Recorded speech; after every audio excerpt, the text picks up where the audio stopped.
welcome back to the channel. My name is Drew and you're watching Drew the Theme Park Dude. We're here to talk all about Christmas at SeaWorld 2020.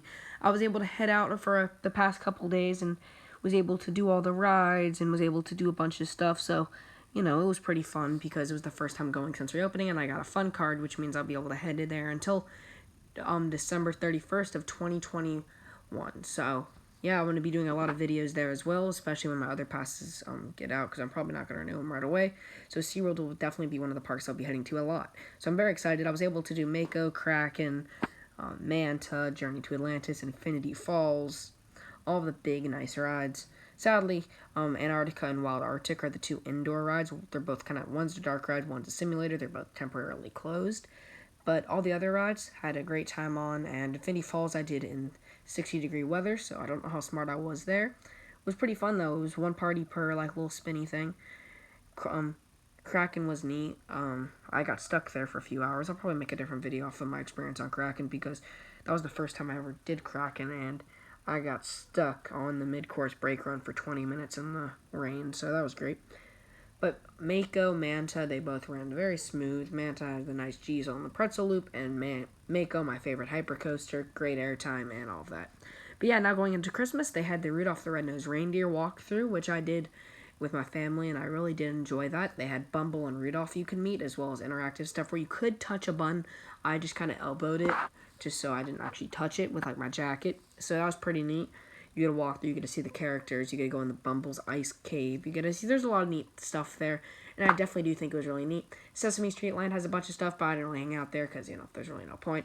The decorations, though, are pretty neat. They have, nutcrackers of Elmo and stuff on the outside, so, if you've been to that, that's something for you. They have this big lagoon where they have the Christmas tree show. I saw it was pretty neat. They have, a lot of LEDs, and they go to, Frosty the Snowman, they go to all these different Christmas songs. It was pretty neat there as well. And then they have the big fireworks show at the end of the night, as well as the ice skating show. I was not able to see the ice skating show, but I was able to see the fireworks show. Pretty decent fireworks. They make you stand on a little circle, very similar to Cinemax Spectacular over at Universal. So yeah, that was kind of basically everything summed up there. But going more in depth on the things.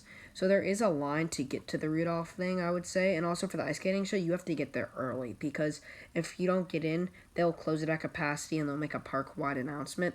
So I was not able to get into the show because I didn't really care to, But you're also allowed to ice skate on that theater during the day. But yeah, the show looks pretty neat. They also have the Wise Men show, which I was not able to see either because I was just trying to do the rides in. But that is definitely a show that that you can see if you're there. But yeah, I'll probably be back while they're still doing the Christmas stuff after Christmas, probably for that week. I'll probably head out. I don't know.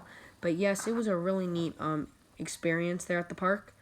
They do have a lot of stuff to do there. And, if you're going with little kids, because this is my first time going to SeaWorld in about a year and a half, so I was really expecting the worst. I was even expecting to go home, because from what I've heard is their mask policy. And I will admit there were a few people not wearing face masks, so that was something that I did, take alert of, and I stayed back. But once they were told by a worker, they did put it on, so that was a great job to SeaWorld for maintaining that. I just feel like a lot of people have heard stuff where you don't really have to wear a mask, and people take advantage of that. But I do really feel like they did a great job at, once a worker was involved, the workers did a great job, and the workers were extremely nice. On Infinity Falls, there were these two really nice workers that just kept, they're like, hey, you can stay on. There was even a line, and they let me stay on because I was trying to, because I didn't want to have to walk all the way around and go back in the line, because there was only a little group of people in, and they're like, okay, you can stay, because it's only one group per thing on Infinity Falls.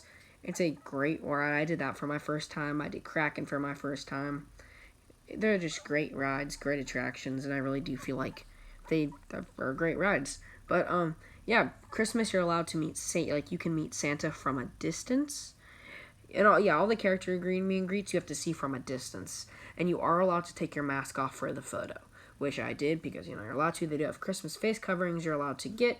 They have a bunch of stuff that you can do, as well as merchandise. They do have a pass holder, ornament. It was out of stock when I went, but I believe this year was a walrus. So, if anyone got one, DM me on Twitter an image of it, and maybe I'll feature you in a future video. But, yeah, that was one thing that would be really neat, because that's something, it's really cool. I got a lanyard that has a Mako thing on it, because that's my favorite hypercoaster, but yeah. But, yeah, going back to Christmas overall, I feel like they did a great job this year on their event. I feel like it is the best Christmas I've seen at SeaWorld. I did not go to last year's, though, so I can't really say much about it. I did hear that Busch Gardens is very similar, where they have Rudolph and all of that. I did really, though, enjoy the Rudolph walkthrough more than I thought I would. They play all the Rudolph songs. You go through the story. You see the characters. I just thought that was really neat to go through, and especially at night, because they have elves walking around. They have Santa and the Polar Express thing, where they normally Wild Arctic is themed to Polar Express. This year wasn't because of Wild Arctic did not reopen, as I said earlier. But yeah, Christmas at SeaWorld, the SeaWorld Christmas celebration. Great job to all of you at SeaWorld. Very excited to see what you guys can show next for Icebreaker. I'll try my best to get there opening day, but if not, I'll definitely be there soon. Thank you guys so much for watching, and please remember a massive like and subscribe to the channel when it gets on so you don't miss a brand new video. And stay tuned because the Christmas Day special will be December 25th at 3 p.m. Eastern. So mark your calendars or time, because that's going to be something you will not want to miss, with a very special surprise that I think that you guys have all been waiting for. So, yep, Christmas at SeaWorld 2020. Thank you guys so much for watching, and have a great day, everyone. See ya. Bye.